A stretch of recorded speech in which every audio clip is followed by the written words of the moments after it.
Assalamualaikum warahmatullahi wabarakatuh dan salam sejahtera. Terima kasih Datuk Ketua kerana memberi keizinan kepada saya untuk menyampaikan ucapan perbahasan peringkat dasar bagi belanjawan 2023 pada hari ini. Belanjawan yang diumumkan ini memperuntukkan perbelanjaan kerajaan terbesar dalam sejarah negara iaitu peningkatan RM56 bilion berbanding RM332.1 bilion pada tahun 2022. Saya senada dengan pandangan ahli-ahli yang berhormat yang lain bahawa belanjawan ini mestilah bersifat rentas kaum maupun parti. Kerajaan bertanggungjawab terhadap seluruh rakyat di negara ini tanpa ada batasan kepartian, kaum dan sebagainya. Malah perlu untuk ditegaskan juga bahawa sewajarnya tiada diskriminasi kepada mana-mana pihak, terutamanya kepada pihak oposisi kerana kami juga mempunyai rakyat yang perlu dijaga. Datuk Tuan Ketua, 5 prinsip asas dalam maqasid syariah iaitu penjagaan agama, nyawa, akal, keturunan dan harta perlu sentiasa diberikan perhatian termasuklah dalam konteks pembentangan belanjawan negara. Ia perlu berada dalam kerangka yang strategik agar kebaikan dan manfaatnya dapat dirasai oleh setiap warga negara. Tadbir urus berteraskan maqasid syariah ini akan melestari kesejahteraan kehidupan semua warga negara serta menyantuni permasalahan yang timbul melalui tonggak kepimpinan yang berintegriti bagi melahirkan masyarakat yang berakhlak, berilmu dan bersatu padu. Dengan demikian, Kerajaan Madani perlu menelusuri nilai maqasid ini dengan memastikan semua rakyat terbela nasibnya di seluruh negeri. Ini memberi makna hubungan antara negeri dan persekutuan perlu diperbaiki terutamanya negeri-negeri yang ditadbir oleh pembangkang.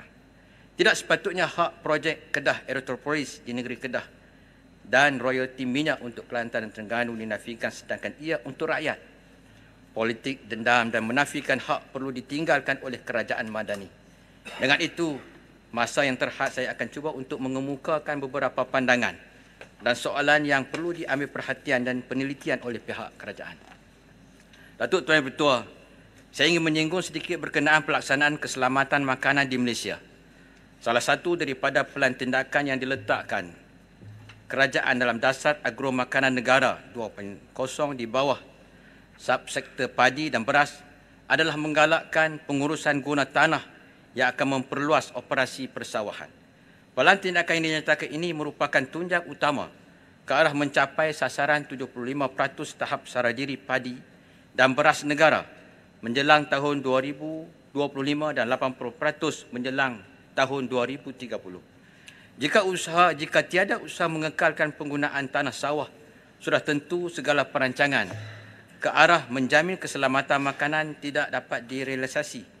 Ia juga bakal menjejas nilai maqasid syariah penjagaan nyawa itu sendiri. Oleh itu, Kedah memohon supaya pampasan padi diberikan secara setimpal dengan kos melepas opportunity cost dengan izin. Jika tanah sawah padi negeri ini ditukar kepada tanah komersial, nilai kutipan cukai tanah yang diperolehi adalah RM1.7 bilion. Permohonan ini mengambil kira 10% daripada kos melepas RM1.7 bilion tadi iaitu sekitar 170 juta sahaja. Tambahan juga, kawasan tadahan hujan Ulu Muda seperti mana tanah sawah padi perlu dilindungi dan dari pembalakan dan pembangunan kerana merupakan kawasan punca sungai empangan yang membekalkan 90% bekalan air di Kedah, 80% kepada Pulau Pinang dan 70% kepada Perlis untuk pengairan sawah padi, sumber air bersih dan sebagainya. Seramai 4.2 juta orang yang tinggal di Perlis, Kedah dan Pulau Pinang sangat bergantung kepada air mentah dari Ulu Muda. Dengan itu, Kedah memohon agar kerajaan persekutuan dapat memberi pampasan munasabah sejumlah RM100 juta bagi memelihara hutan hujan di Ulu Muda sepenuhnya secara kekal. Perkara ini berasas untuk pengorbanan Kedah bagi mengekal kawasan hutan dan menyebabkan kehilangan hasil yang agak tinggi demi negeri Pulau Pinang dan Perlis. Mohon respon kementerian.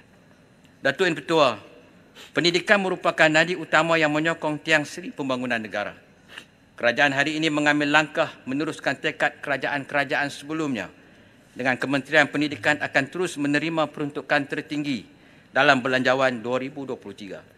Saya ingin menyentuh berkenaan pendidikan STEM yang bertunjangkan integrasi 4 bidang utama iaitu sains, teknologi, kejuruteraan dan matematik. Ia merupakan agenda teras yang turut ditekankan dalam pelaksanaan Pelan Pembangunan Pendidikan Malaysia PPPM 2013-2025. Daripada data Pusat STEM Negara menunjukkan bahawa pada tahun 2022, jumlah pelajar bidang STEM adalah pada kadar 47%. Untuk menampung peningkatan jumlah pelajar bidang STEM ini, saya ingin bertanya kepada kementerian, adakah terdapat perancangan untuk memperkukuh bidang pengajian STEM di sekolah agama rakyat dan sekolah agama negeri? Pihak kementerian perlu ada kolaborasi dengan agensi seperti JAKIM dan bahagian pendidikan negeri bagi memastikan pelaksanaan bidang pengajian STEM dapat direalisasikan untuk kebaikan murid sekolah agama. Pengimplementasian pendidikan STEM dalam sistem pendidikan sekolah agama seiring dengan misi falsafah pendidikan negara dalam usaha membangunkan insan yang seimbang dari aspek jasmani, emosi, rohani dan intelektual. Oleh sebab itu, saya melihat selain pendidikan TVET tahfiz, pendidikan STEM kepada sekolah agama rakyat dan sekolah agama negeri ini perlu diberikan tumpuan oleh pihak kementerian. Selain itu, saya ingin bertanya peratus sekolah yang masih bermasalah dari segi prasarana untuk melaksanakan pendidikan STEM ini. Mengintegrasikan kemahiran dan aktiviti secara praktikal adalah cara berkesan meningkatkan minat dan pencapaian murid. Kekangan yang ada menyebabkan pembelajaran minat selain peningkatan keupayaan potensi pelajar terjejas. Bagi manusia yang berakal dan cuba memanfaatkan kehidupan, maka sudah tentu ilmu dan pendidikan digunakan dengan cara yang terbaik serta kemudahan pelajaran yang tersedia dan terbentang ini tidak disia-siakan. Datuk Yang Pertua, golongan sasar M40 tidak seharusnya dikesampingkan daripada tumpuan kerajaan. Berdasarkan data daripada Bank Negara Malaysia pada tahun 2019, pendapatan bersih golongan ini berada pada paras RM1,127 dan situasi pasca pandemik ini sudah tentu mendorong ramai dalam kalangan mereka yang tergelincir ke bawah paras kemiskinan. Oleh sebab itu, saya berpandangan intervensi kerajaan perlu konsisten terhadap mereka supaya kita dapat memastikan satu dasar yang soft landing dalam soal bantuan survival golongan ini, khususnya pada era pasca pandemik. Soalan saya pertama, ada disebutkan tentang semakan semula cukai pendapatan individu. Persoalannya, adakah semakan pemotongan cukai pendapatan individu ini akan mengambil kira peningkatan inflasi semasa serta peningkatan semasa OPR? Saya berpandangan semakan terhadap potongan cukai ini juga sangat mustahak bagi menyeimbangkan peningkatan OPR dan pembayaran komitmen bulanan yang ditanggung mereka selama ini melibatkan pendapatan yang boleh guna golongan ini. Kedua, apa perancangan kementerian terhadap program pengekalan pekerjaan khususnya melibatkan subsidi upah, sistem insurans pekerjaan dan sebagainya kepada golongan M40. Ini juga wajar diteliti supaya golongan dapat terus kekal dalam sektor pekerjaannya bagi menampung kehidupan seharian. Ketiga, saya ingin juga tahu strategi kementerian bagi memastikan golongan M40 dapat keluar daripada kelompok insiden kemiskinan tinggi, terutamanya dalam mendepani fasa pengukuhan ekonomi. Adakah ada strategi jangka panjang yang lebih bersasar mengenai perkara ini? Mohon penjelasan kementerian. Datuk Yang Pertua, khususnya saya ingin membangkitkan berkenaan dengan perumahan mampu milik.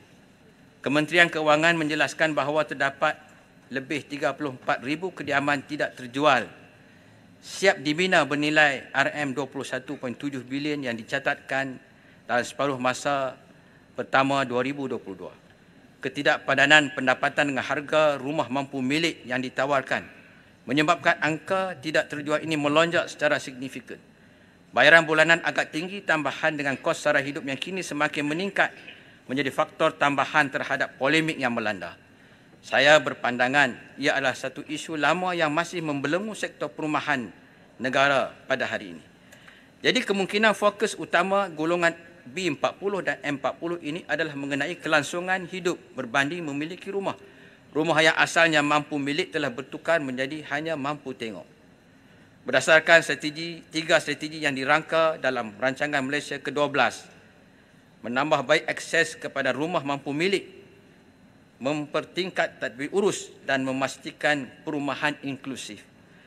Walaupun kerajaan telah memperuntukkan RM2.1 bilion secara langsung untuk menjadikan pemilikan rumah lebih mampu milik, namun pendapatan dan kewangan rakyat khusus B40 dan M40 masih tidak membolehkan mereka membeli rumah. Oleh itu, saya ingin maklum balas pihak kementerian model pembiayaan air biaya yang telah diperkenalkan sebelum ini. Apakah ada syor terkini bagi mengatasi isu perumahan mampu milik, khususnya bagi golongan sasar? Datuk Tuan Ketua, saya mengucapkan takziah kepada semua mangsa banjir yang terkesan akibat banjir beberapa hari kebelakangan ini.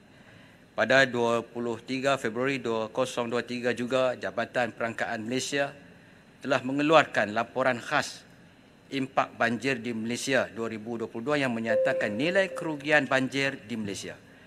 Kedah menduduki tempat yang keempat dalam mencatatkan RM30.8 juta kerugian akibat bencana banjir. Kerugian keseluruhan pula dianggarkan sebanyak RM622.4 juta. Sudah tentu kita tidak mampu untuk mengubah takdir Allah Subhanahu Wa Taala yang menurunkan hujan, namun kita masih boleh berusaha untuk memastikan kurang mudarat yang menimpa rakyat. Oleh itu saya ingin membangkitkan persoalan sejauh manakah komitmen kerajaan terhadap rancangan Tempatan Banjir RTB dalam rancangan Malaysia ke-12 dalam usaha meminimumkan kesan bencana banjir khususnya di negeri Kedah, dan bilakah kejangkaan projek ini akan diselesaikan. Dalam soal ini saya juga ingin menarik perhatian kerajaan mengenai Parlimen Kuala Kedah yang rata-ratanya adalah sawah padi.